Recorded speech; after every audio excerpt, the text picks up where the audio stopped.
Possibilities are all around us. Everywhere we look, we see opportunity in unexpected places.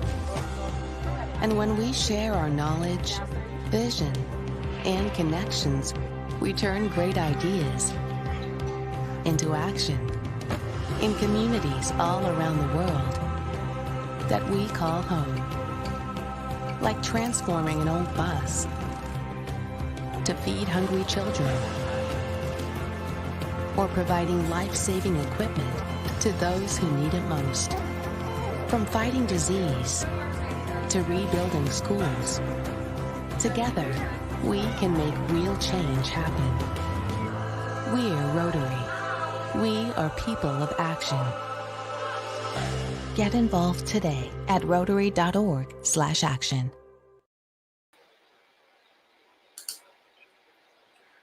All right. Well, we're excited to get started today. This is the first event of our online health and wellness events for our second annual Alamo Ranch Rotary Club Health and Wellness Fair that we host right here in San Antonio, Texas. This is the first year that we're getting an opportunity to host an online event. As you all know, this past year with COVID-19 has brought about some significant changes. And we want to meet the people exactly where they are. Especially in terms of health. We've all been challenged this past year. I've gained an extra 10 pounds, trying to find those steps that I got in my regular day-to-day life, but it's been a bit challenging. But today I'm excited that our first event is about healthy eating and holistic living. My name is Xavier Tosin. I'm a member of the Alamo Ranch Rotary Club, and I'm excited to bring these two special guests with us today. So this event will inform all of you several ways that you can live a healthier and happier life, because that's what we're all, striving for through proper nutrition, lifestyle changes, and a positive mindset. So each of our panelists that you see today, which I will introduce here shortly, will speak from their point of view, their expertise, things that they've experienced and learned over time. And it's a conversational style panel. So I hope that you all enjoy our event this morning. So first up, we have Mishra Keller, CHAC, founder and director of NutriSoaps. NutriSoaps is a boutique holistic wellness company made up of a community of wellness-minded people who come together to do fitness and wellness activities. I can use that. The company utilizes a personalized and fun approach to food and lifestyle choices that include pound fitness classes, melt method classes, Arbonne vegan and non-toxic wellness products, wellness travel, and self-care retreats. The company is now becoming that vision that Mishra had so many years ago, and even more. Community members experience increased joy, energy, vitality, and creativity, along with an improved life balance, more career satisfaction, and better relationships, overall happiness. That's what I'm talking about. Next up, we have Mrs. Chris Latham. Chris is a clinical nutritionist, a member of the American College of Nutrition, founder of Well Nutrition. Her practice focuses on integrative and functional medicine, a methodology geared towards the whole person.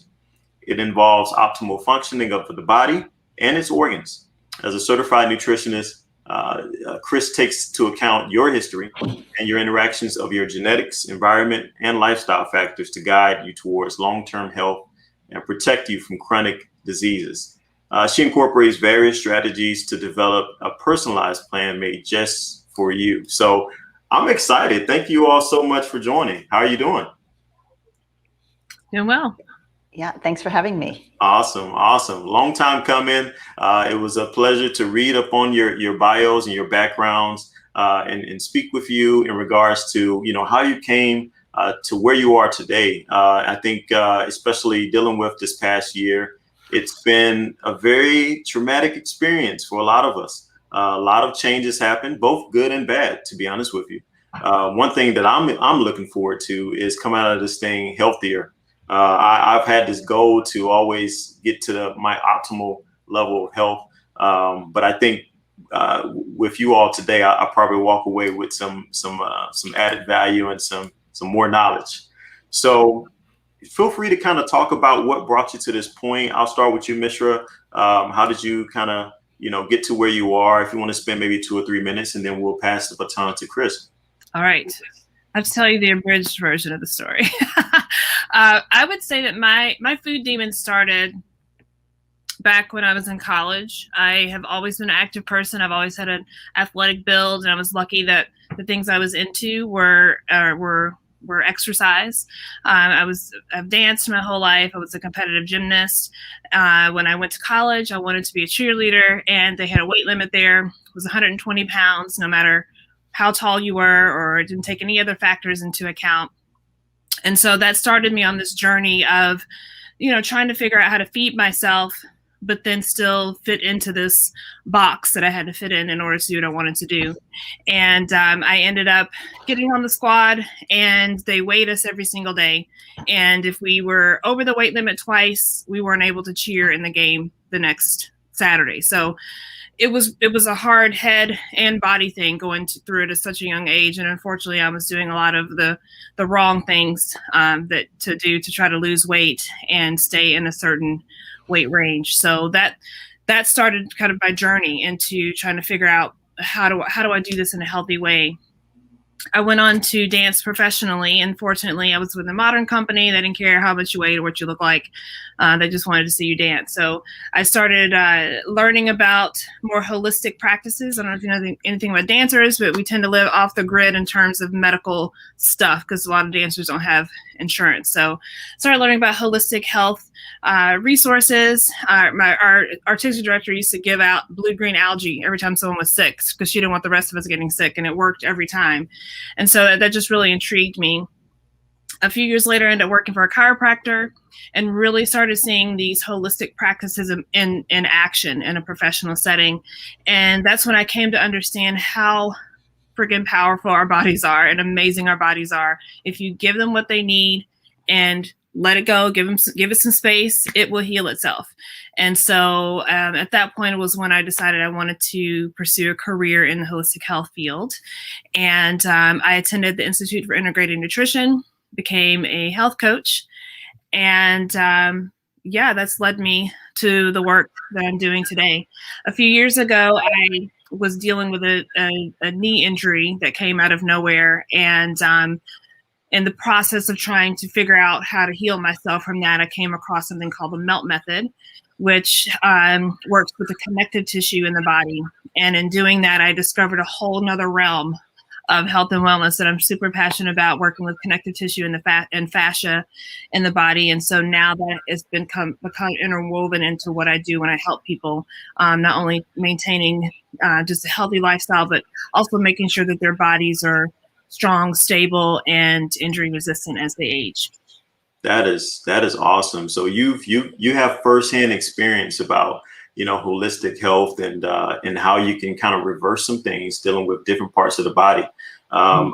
We were made incredibly, and I think every day we're learning more and more about what is possible. So thank you for sharing. I definitely come back to you about the MELT method and how that could work in fashion, things of that nature. But Chris, kind of how did you get to this point, and a little bit about yourself, like experience-wise? Well, like Mishra, I had personal experience in this area. So I was an athlete, triathlete, and I started really working out, and things were like a little bit off. I was in my late 20s, early 30s, and hormones just started seeming like they were off. So I started seeing a hormone doctor in town. She specialized in hormones. She gave me some estrogen, progesterone, testosterone, thyroid medication. That still didn't help. I started taking a deeper dive into nutrition because I thought I don't want to be spending a lot of money on medications the rest of my life. So that led me to getting my master's degree in clinical nutrition, and then also a CNS, which is a certified nutrition specialist, because in certain states, anybody can be a nutritionist. So eventually the CNS will be passed, and then, certain states, you can call yourself a nutritionist if you have this. But anyway, in the meantime, when I was doing that, I had a lot of stressful events in my life. My dad passed, a lot of other things. I lived in a moldy house, got a tick bite. So then I got mold and Lyme. which just, so everything once I started training or studying for this nutrition degree just came into, I was healthy otherwise. So I just get a lot of chronic disease is what I see in my practice. And I think over time, just going through what I've been through has led me to how I can help these specific people. Because now I recognize like mold is a factor in this, and this is what we should do for this. Maybe have you been bit by a tick? What type of stress are you having? What foods do you crave? Things like that. So, so now I started my own practice after I got my master's in clinical nutrition. I'm going back to get my doctorate in September. So I just keep on following the nutrition path. Well, thank you so much. I mean, so all lines have brought us here. You both have great experience. You have firsthand knowledge about what works, and what doesn't work, and things of that nature. And, we're always trying to find different ways, alternative methods. You get tired of, I'm a prior Air Force vet. I love the Air Force. Don't get me wrong. But sometimes, taking Motrin just doesn't fix everything, right? That's a running joke that we have. And, after a while of taking Motrin and things of that nature, I wanted to find something different for me. What would cut down the inflammation that was going on with my chronic back pain, et cetera? Or, what ways could I, lubricate my joints? And so I would find alternative ways to do just that. So I'm so happy to hear that, you guys have, you've found those ways, you've studied it extensively. So my first question to you is, so how do experts like yourself define, I guess, healthy eating? What is healthy eating to you? I'll kick it off with you, Chris. Oh, okay. To me, healthy eating, it's different for everybody because I tend to personalize it. So just basically giving your body what it needs, which once again is different for everyone. So I see a lot of chronic disease. If somebody has a lot of stress or a lot of yeast problems or some mast cell going on, maybe they need to remove histamine foods. Basically, healthy eating for the average person would be lots and lots of vegetables and fruits, lean protein, healthy fat. But what I see a lot of us are missing, especially females, as we get older, we tend to be more carb centric, meaning simple processed carbs. So I like to see people eating more vegetables. And once they start doing that, I just see their health turn around. It really comes down to the vegetables from what I've seen. How it balances blood sugar, it keeps the fiber, it gets the toxins out, all the excess estrogen. So vegetables have a lot of phytonutrients and fiber in it, which I think we just don't get enough of that nowadays. I agree. Sometimes I go to different restaurants and it's like an all meat diet. It's like everything is meat, carbs, and it's like a small little portion of vegetables. And then when you get it, it's like a small salad. Or if you go to a fast food restaurant, everything is meat, bread, and you want to find different ways. And I'll be honest with you, Chris, I went to my doctor last year and I said, how can I live longer?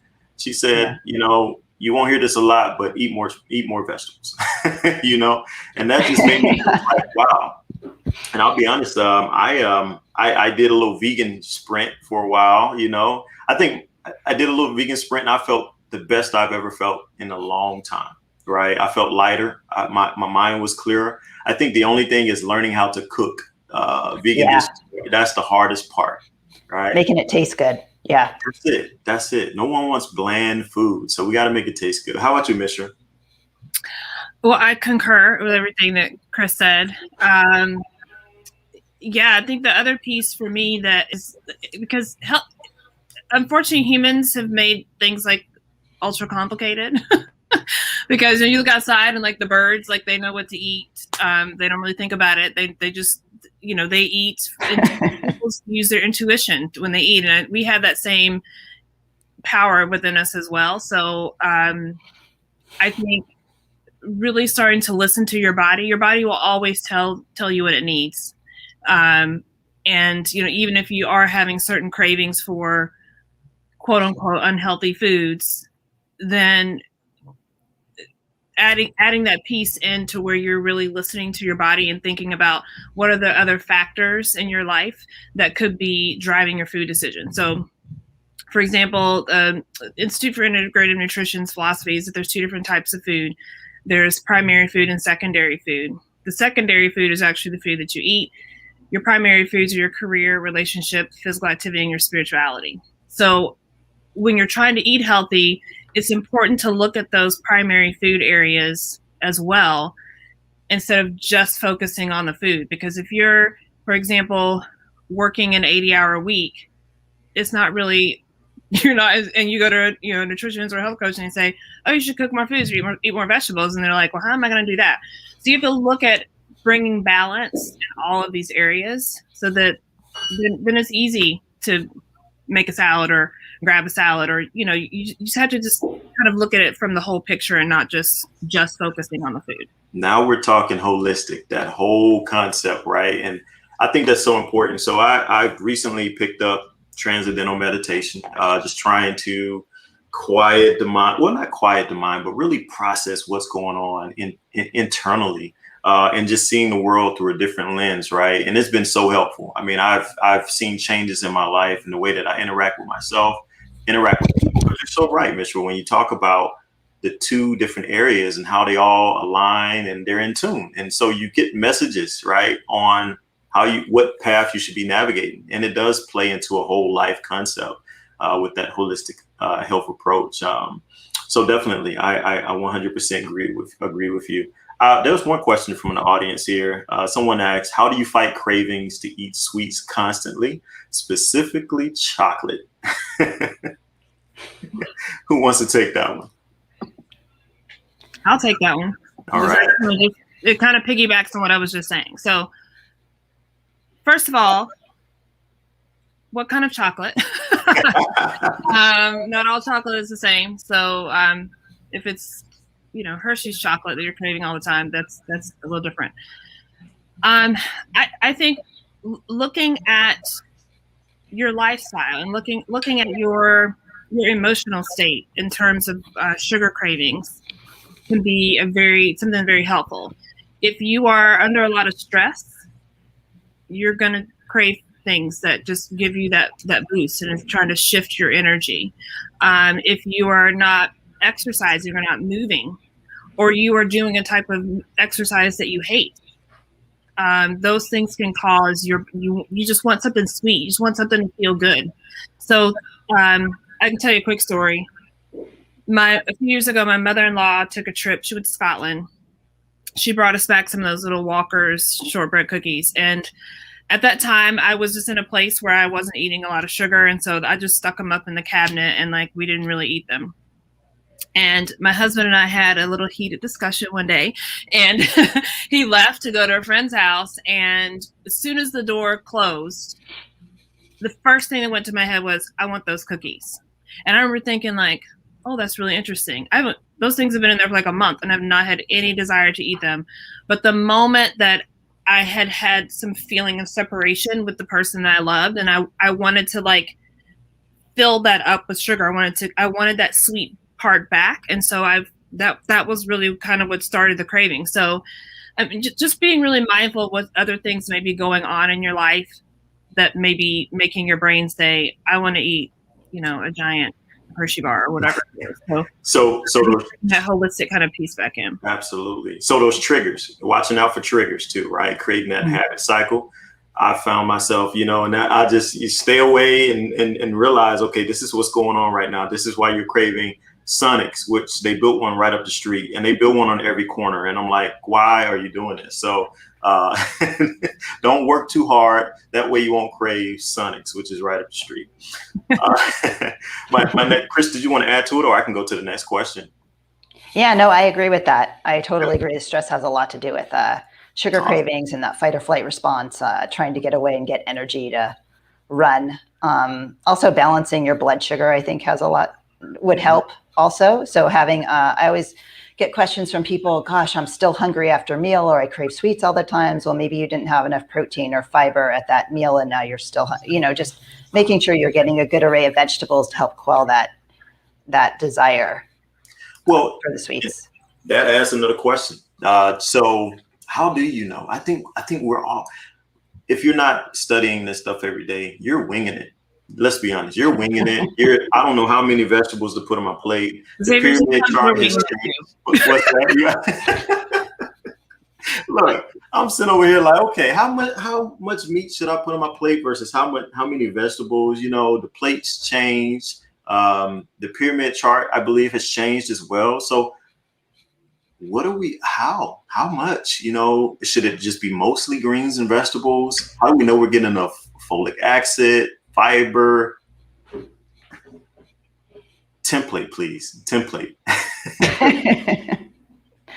I think that's all different for everybody. Because I get some people that they have some digestive issues and can't digest the fiber. So we need to work up to that. So everybody's so different. I like to say, try to get like 60 to 80% of your plate vegetables and the rest like a good lean meat, or, you know, mix it up too. Don't have the same vegetables all the time. Have some beans or have some, you know, salad or broccoli or cauliflower or carrots or whatever it may be. But just, I just see a lot of people not eating enough vegetables and eating a lot of like tortillas and chips and breads. And so that's okay too. That's really good because that's fiber for the microbiome. But when you eat too much of that, it's not as good for you as putting like some lettuce in, or having a side salad or something like that, or a side of beans. Well, welcome to San Antonio, Chris. This is Taco Central. And so I know, Chris, you're in California. Mishra, you're in Chicago. And so if you ever visit San Antonio, the food is delicious, but it will give you an extra set of some sidebars that you can hold on to on the roller coasters. Okay, so but you know, if you put enough lettuce and tomatoes on there, maybe you'll be okay, I guess, right? Yeah. So how can people establish good relationships with food when they are stressed? I think that's a timely question.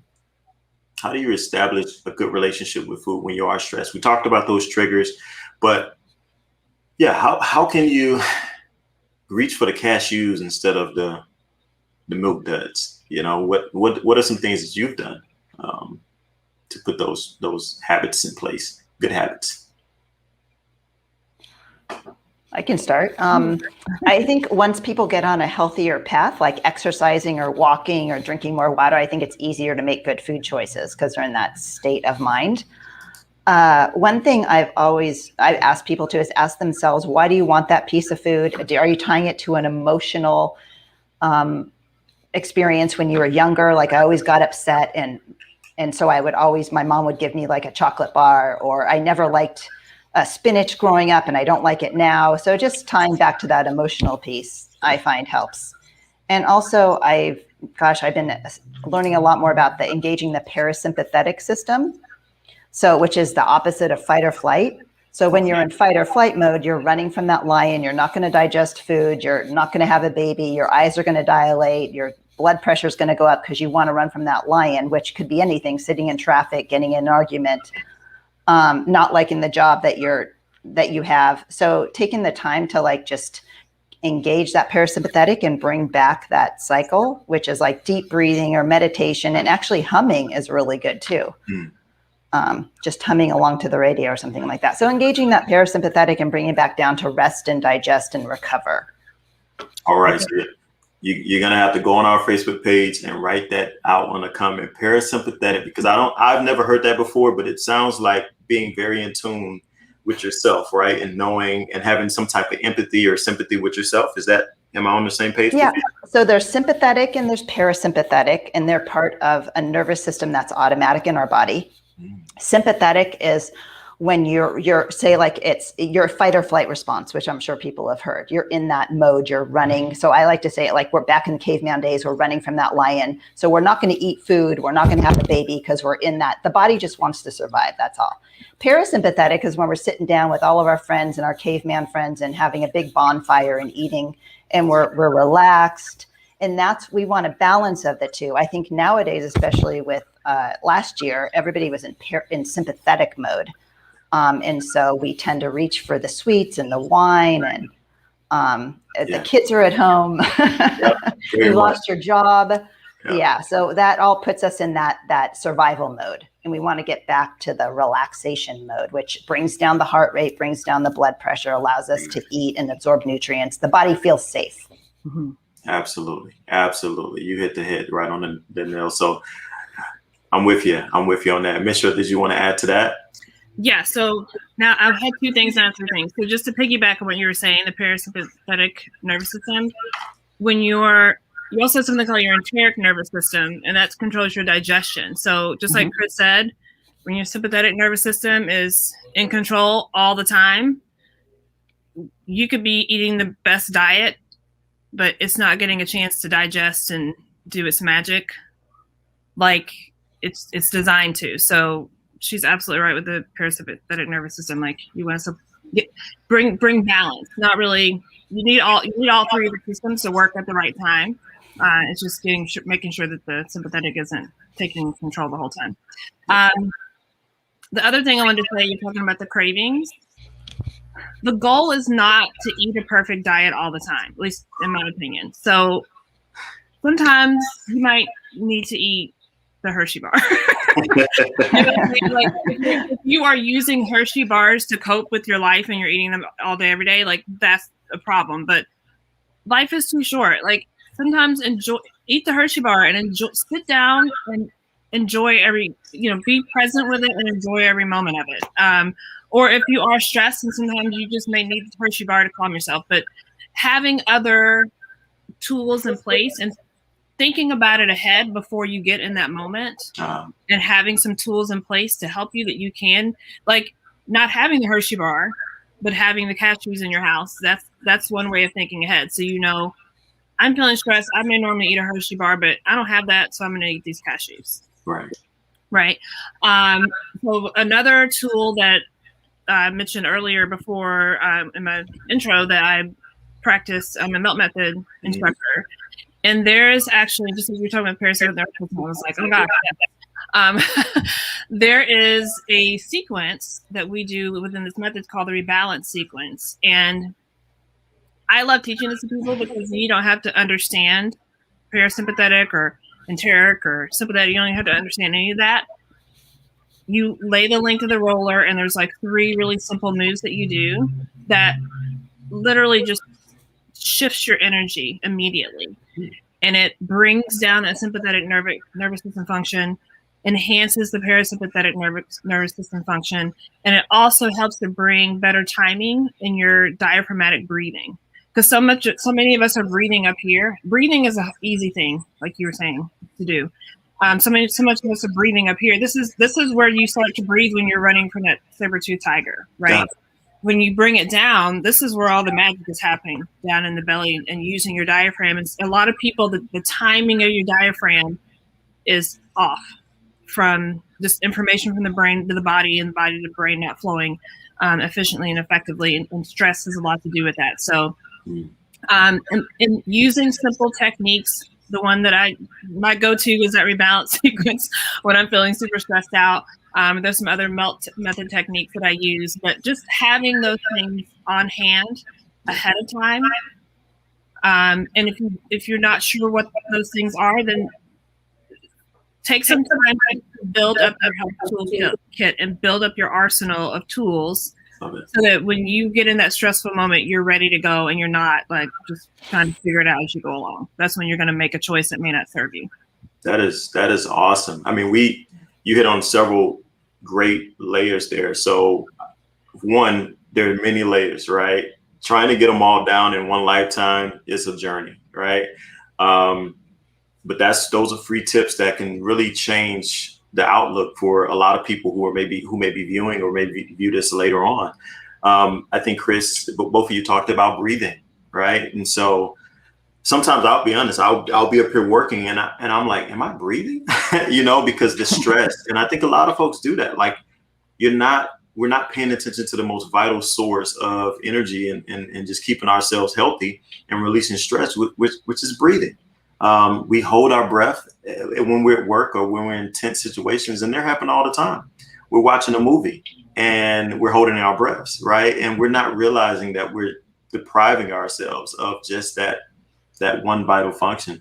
I would love to learn more about the MELT method as well. And so I'll go to my next question. This came from the audience. This is actually my wife. She said, Why is it hard to lose weight after kids? And I don't know if she's talking about me or her. What do you all think? Why is it hard to lose weight after having kids? And I'll say singular because we only got one, but it feels like two. Because yeah, I'll let you go ahead, Chris. It's because you got kids. Is that it? Okay. And we're not breeding because it's like, okay, please don't fall off that chair right now. Like, what are your thoughts, Chris? Oh, I think that's different for everybody. God, once again, I go back to the personalization. It depends on how stressed out you are, because you're getting up all the time. Your circadian rhythm is off. Your hormones are off. Just all of that. I think also maybe you're not able to take time for yourself. You're not able to exercise. You're always eating off of your kids' meals. At least this is what I hear from moms. They're eating off little pieces of their kids' meals. So if they didn't finish it, so I ate it, and I didn't take time to myself, and they're stressed out. And I think stress is the big thing, and that just makes your hormones go out of whack. Stress. Okay. So this is not a question that I had, squared away for us, but ashwagandha. Can you all speak to that? What are your thoughts? Yeah, ashwagandha is good. It's an adaptogen, so it helps your body adapt to stress. I like to use blends, so a bunch of different ones like holy basil, rhodiola, eleuthero. Those are all good ones because they all have a synergistic effect and they all work together. But I think also engaging the parasympathetic, like the deep breathing, the meditation, the humming, taking time for yourself, relaxation, things like that will help a lot more than just taking something in a bottle if you need. But if you need that, it works. Mm-hmm. Yeah. Okay. Yeah. So but establishing those patterns. I like it. I like it. Oh, maybe Mishra has something. Yeah. Well, I think you just said it right there, the taking time for yourself. I think that is the biggest factor, is the support system that you have. And are you trying to do everything on your own?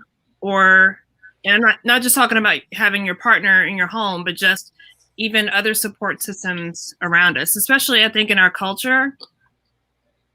We've gotten so much away from, multi-generational living, and even like staying and living in the town that you grew up in, that you don't, so many moms are out there trying to do so many things on their own. And it can feel very isolating, especially if you're a stay-at-home mom, because you're just like at home with your kids all the time, and you don't even very rarely get to talk to other adults. And so you start to feel the crazies in the back of your head start to tell you things like, you're alone, you should be able to handle this, and don't ask for help, you should be able to handle this, and just crazy things. So having a good support system and trying not to do everything on your own will also make space for you, making sure that your needs are being met, as well as babies, kids, and the other people in your life that you care for. But making sure that you are taking care of yourself first. And it's easy to say, it's super hard to do, and I know because I've been through it, still going through it. But it's that I think that is the biggest factor, is making sure that you're making time for yourself and putting your needs first, so that you can be the best for your kids and whoever else that you're caring for. That is awesome. That is awesome. Thank you so much. So I think the theme here now I'm getting from the audience is snacks. Snacks are a key word. Rosine asks, any recommendations for snacks that curb hunger or cravings for sweets? It's happening, y'all. So we may have touched on it, but any recommendations, once again, for any snacks or things that they can put in place when they're craving sweets? I'll go first. We're both like, who's gonna go? Sorry. So I think it's kind of what Chris was talking about before, of the meal times are so important, and making sure that you have the right stuff on your plate during your meal time will help your body not feel like you need to snack later. I think like the vegetables, the fruits. At IIN, they talk about using meat like a condiment. So let's put some energy and intention into building really healthy meals, and then also making sure that you're thinking about what your level of activity is. So what is the adage about eating breakfast like a king, lunch like a prince, dinner like a pauper? So, making sure that your meal times are built for whatever activities that are coming after. So like at night, you're going to bed. You don't need to eat a giant meal for dinner. My husband and I had this discussion all the time because he's eating like a dude. He's like, let's eat meat at 6 o'clock. So so just putting some energy and thought and intention into those meal times will help your body not necessarily feel like you need to snack. But then again, planning ahead a little bit and getting your tools in order before you're in that moment and when you're snacking. Think about some healthy snack options that you can stock your kitchen with, or stock your bag. Like those going back to work, put it in your desk or in your bag or your gym bag, and think ahead and have those kind of 4 or 5 things that are your go-tos and have them ready to go, so that when that snack urge does come, you can easily make a healthy choice. Love it. Absolutely love it. Chris, got a question for you. We always hear 5 meals a day. 5 meals a day. It helps with metabolism. They don't tell you what to eat. Exactly. And I know it really goes off of each person. But what would be, and Mishra just talked about, I think you said eating breakfast like a king.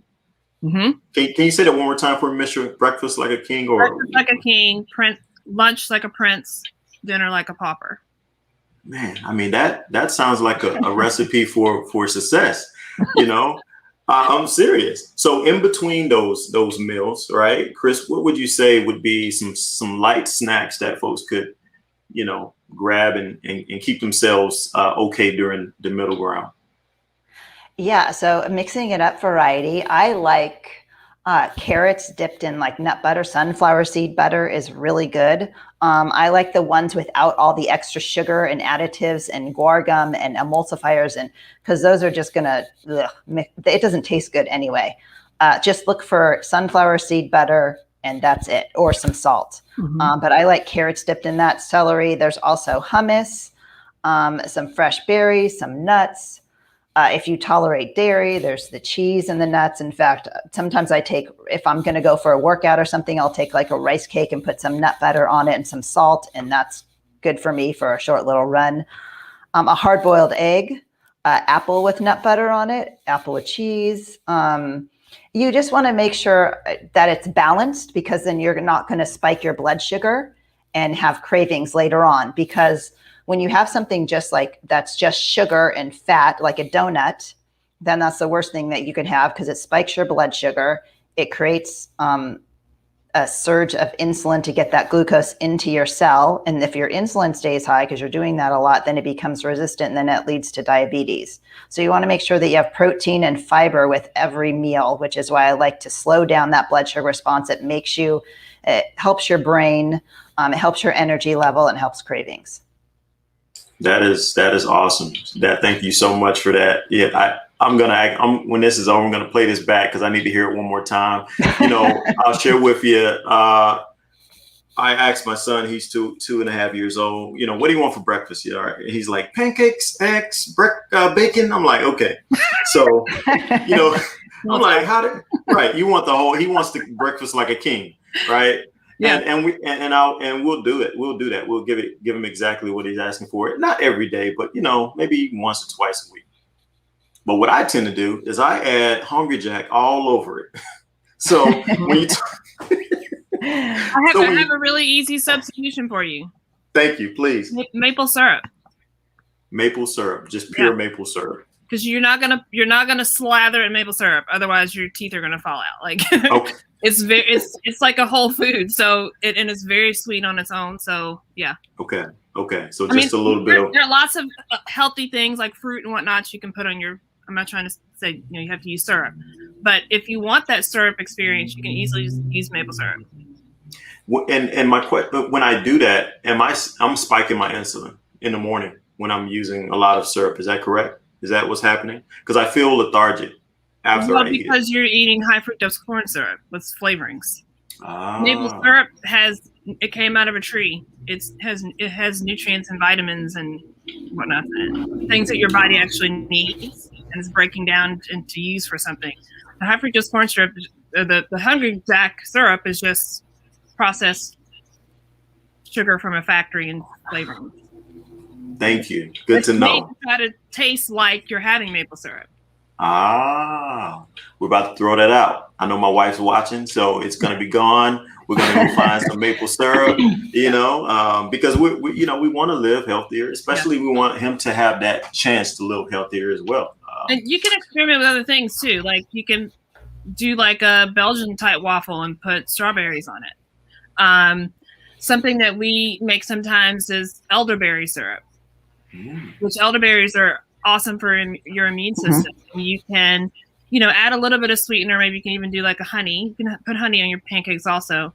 And I don't even remember what the recipe is. I think it's honey. I haven't made it in a while. But you can make a syrup, but it's like a reduction in like, taking all the yummy nutrients out of the elderberries. And you can use something like that on your pancakes. But just be creative. And you can add things in the pancakes like fruit. Like that. Make it have the more of that sweet kind of flavor as well. And then also looking at what you're making the pancakes out of as well. You can always get like a gluten-free pancake or a recipe that's made with a different type of flour, because the processed flour may be sitting in your stomach like a rock also. Like you need to charge it. Thank you so much. You could also add some protein powder to the pancakes. I have some clients do that to add more protein, or I even add some flaxseed, ground flaxseed or something like that to add more fiber or protein. And then we had pancakes the other day, and I put nut butter over it with some coconut sugar. I need to have sweet too. Oh yeah. But coconut sugar is good because it's low glycemic and you don't need as much. It's not as sweet, so it'll refine your taste buds, so you won't be craving as much sweet. Yep. So I'm going to add a health tip in here: coconut sugar. Any kind of sweeteners that are not highly processed, like that are as close to the natural plant that grew as possible, is still going to have nutrients in it. That's what's the thing about the sugar. All the stuff's been refined out, so there's no nutrient value left. So if you can still kind of have your sweet moments, but try to choose a sweetener that has something. It's giving you something else and not just the blood sugar spike. I'm with it. Trust me. Next time you guys see me, it's good. I'm telling you, just wait and see. You'll see it. Right, I have one more tip for you were talking about the snacks, and I think we talked about this before. You asked about how to eat the making sure you're eating enough of the right stuff. This is a tip that another health coach gave me years ago. It was so helpful to eat the rainbow. Okay. So when you're doing your grocery shopping, like use your Roy G. Biv that you learned in like kindergarten, but when you're buying these foods, obviously they need to be like a fruit or vegetable, something that grew from the ground, or wasn't like did Mother Nature make it or did a factory make it, right? So that's the difference. But something red, so raspberries or even a red apple, orange. That's easy, an orange. or something like, I guess sweet potatoes are kind of orange, or like a butternut squash or something like that, or yellow. So bananas or lemons or whatever. But using, if you eat the rainbow and you've bought something from the grocery store with every single one of the colors, and you make sure that you're eating that throughout the week, then that's a really easy way of knowing that you're getting a good variety of nutrition, because each of those things is going to give you something different. Love it. Absolutely love it. Hey, look, that's it. That's a great health tip. Eat the rainbow, shop for the rainbow.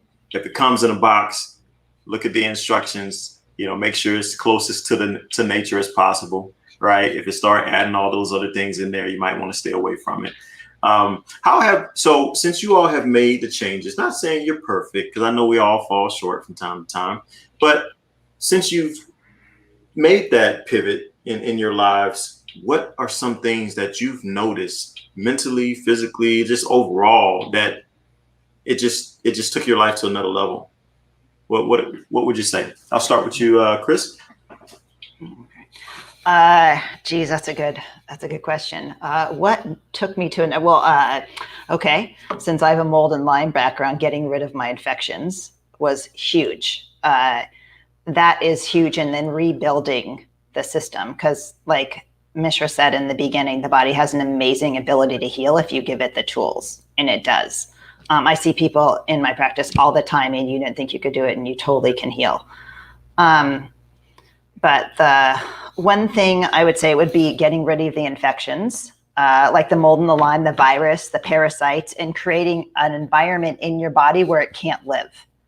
So you're going to be healthy the rest of your life. And when I say can't live, that means feeding it the rainbow, because every color of the rainbow, every color of food has specific nutrients in it.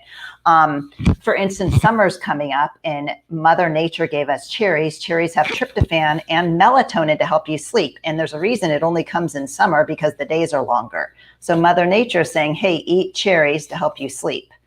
So eating the rainbow and eating what Mother Nature is telling us to eat at those specific seasons is really helpful. Wow. That's actually my cheat. You hit on you told my secret, Chris. Cherries? Seasons, because that's easy. You don't even have to think about it. If you go to the farmer's market or even the grocery store, we use a service here in Chicago that they partner with local farms and food producers, and so you're getting what's in season, and they literally just deliver it to your door. It's so lazy and awesome. But I just get one of those boxes from them, and I know that whatever they're delivering is seasonal, and we cook it and eat it. It's my total cheat secret. Wow. That's amazing. Look, we're going to talk with the grocer distributors out here, because I think that's amazing. Most people don't think about it. We go through life every day, living our lives, but when it comes to food, we just want something quick to fill us up, keep us moving. But I think if we align ourselves with nature, right, I think we'll be in a better place. So this is free game. You know, let me ask you, how can people find you and, you know, learn more about you? Follow you on Instagram? I don't know. Tell us, Chris, how can people find you and learn more about Heal Well and you and all that good stuff? So I have an Instagram account and Facebook. It's healwellnutrition.com. If you're interested, I also have a rainbow to piggyback on Mishra, what she said, a rainbow evaluation, which I could give you for free. And you can just fill it out and figure out which foods you're eating more of and which you need to eat more of and why they're good for you and things like that. And I'll just send it out to if everybody's listening, if they'd like to do that. Just email me, chris@healwellnutrition.com. That's all right. chris@healwellnutrition.com. I'll add that in the chat here. Mishra, how can people find you? And if you want to talk more about the melt method or anything like that, feel free. Absolutely. So I also have an Instagram account. That's the one that I feel like I'm most active on, and that is Nutrizults. That's N like Nancy, U, T like Tom, R, I, S like Sam, U, L, T like Tom, S like Sam. So that's the one. I have a personal one, but I only post photos of the squirrels and the crazy stuff they eat in our yard. Because they eat pizza, chicken wings, breaded cutlets, all kinds of things. It's really interesting. So if you want squirrel videos, follow me on my personal one.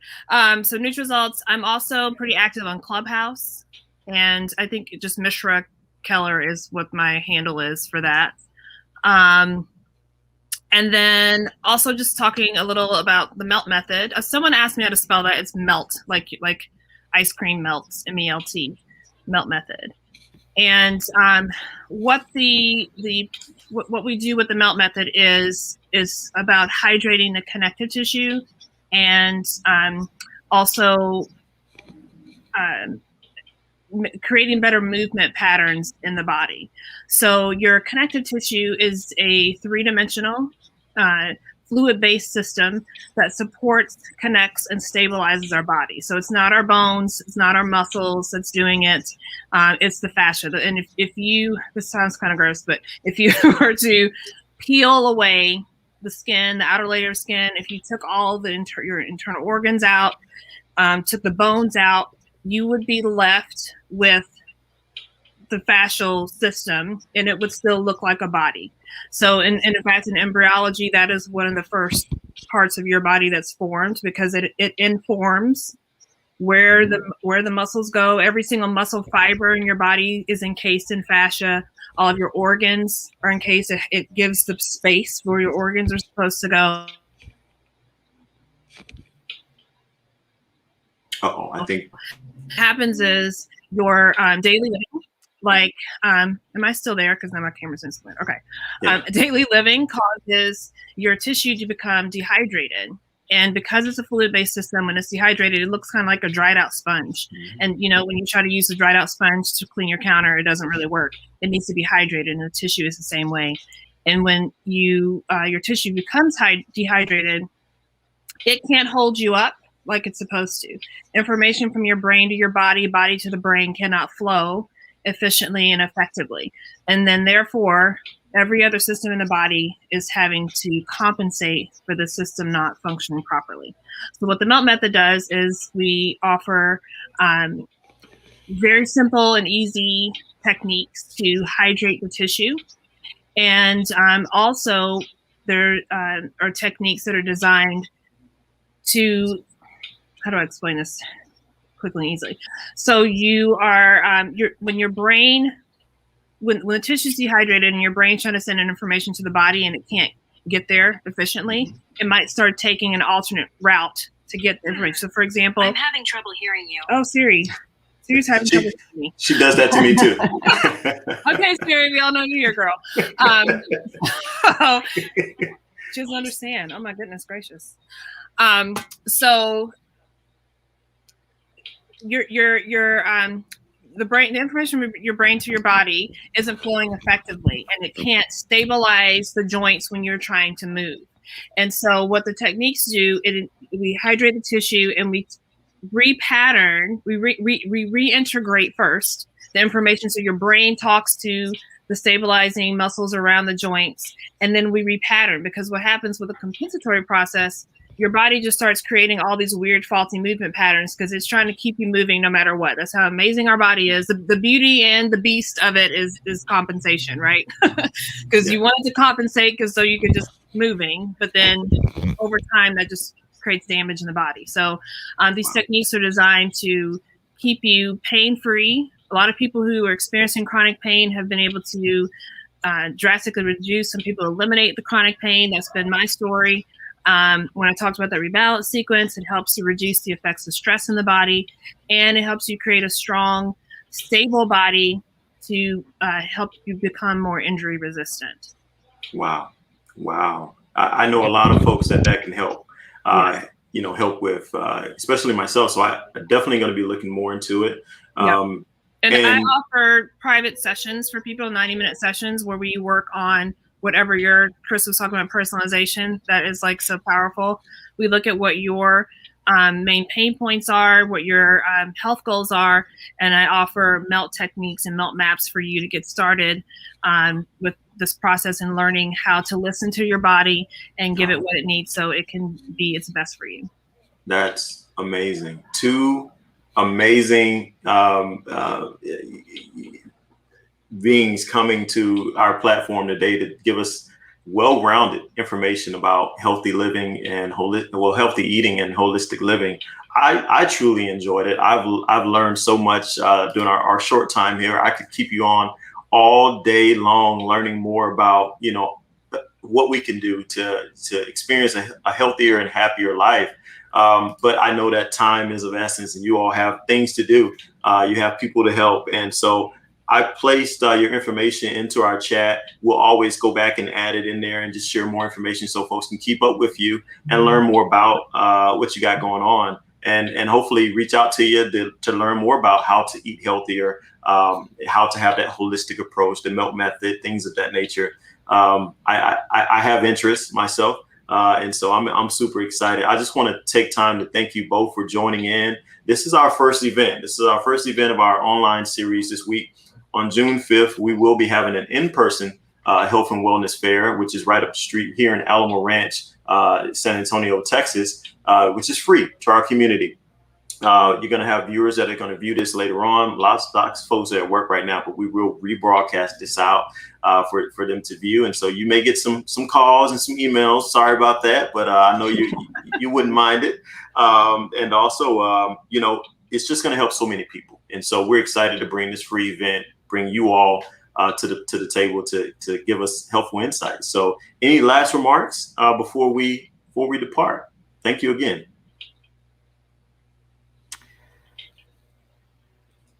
Yeah, okay, I have one. One thing that I love is to bring back that stress, de-stressing, and parasympathetic mode is the biggest thing. So if somebody has any digestive complaints or to get your body into parasympathetic mode, basically just when you're eating, sit down and relax and turn off your phone, turn off the TV, put on some slow music and chew your food and enjoy it. So if somebody's having digestive complaints, really chewing your food until it's like baby food, because that's where the digestive process starts, is really going to help get that in your brain and get you in that rest and digest where you can recover and actually absorb the food. So chewing your food. I think everybody's in such a rush nowadays, and just grabbing something while they're on the go and just sitting down and letting your body enjoy it and you enjoy it, and just it'll still be there. All that stuff will still be there. So take some time and just chew your food. Slow down. Yes, slow down. Slow down. I love exactly. Yeah. Thank you so much. How about you, Mishra? Any last remarks? Yeah, Chris and I are clearly on the same. I'm going to piggyback on what you just said, but what I was going to say was keep it simple. Don't get caught up in all this stuff going on, and I have to be here and I have to do that. Keep it simple. I don't think that we were meant to be here in this experience of our physicalness and running around like crazy people and like chickens with their heads cut off. I think we were meant to be here and be peaceful and joyful and enjoy ourselves. So keep it simple and listen to your body. It always will tell you what it needs. Thank you so much. Keep it simple. We'll end on that note. Thank you all so much. I really appreciate you. Again, thank you so much for joining us. I hope you all have a great rest of the day. I will now go ahead and thank our sponsors. So first, I want to bring up this little page here and just say thanks to, Alamo Ranch Counseling and Wellness. Also would like to thank Life Point Church, Sisters Care at the Village, HEB, which is our grocer here, 7 to 7 Dental, put on my glasses here, Baptist Emergency Hospital, Clinical Trials of Texas, the Alpha Kappa Alpha Sorority Incorporated, Alpha Tau Omega chapter here, SRI, Texas Med Clinic, Cute Smiles for Kids, Southern Roots Vegan Bakery, Laurel Ridge Treatment Center, and the San Antonio Gastroenterology Endoscopy Center. Thank you all so much for sponsoring this amazing event. We've had an amazing topic with our guest panelists here, and we're just thankful that you were able to join in again for this special event. Tune in to our next upcoming events starting tomorrow, Wednesday, June 2nd. We're going to have our Mental Health Matters panel with Whitney Tosin, Rick Edwards, and Mary Rivera. All are licensed professional counselors, and you're going to learn how COVID-19 has impacted mental health, signs and symptoms, and more. And that will be broadcast live on AlamoRanchRotary.org or our Facebook page. June 3rd, we're also going to have another panel, our Healthy Living and Disease Prevention panel. You have Alicia Connor, Kiki Oduba, Firas Kadua, and Yvette McQueen. I hope that I pronounced you all's name correctly. And you're going to learn about preventing and managing and treating diseases like diabetes, heart disease, and kidney disease. So thank you all so much. We've had an amazing event. And I just want to thank again, Chris Latham and Mishra Keller. Chris is from the Hillwell Nutrition out in California, and Mishra is from Nutrisalts, and she's in Chicago. So feel free to reach out to them. But again, thank you all. I hope you have a great rest of your day. Take care.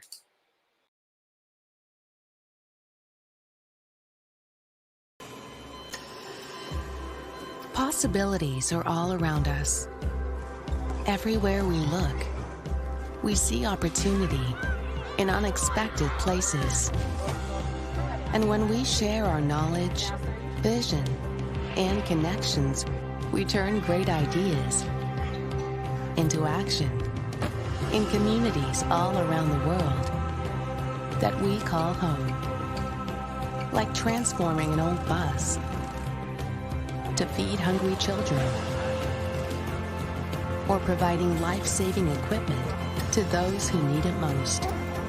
From fighting disease to rebuilding schools, together we can make real change happen. We're Rotary. We are people of action. Get involved today at rotary.org/action.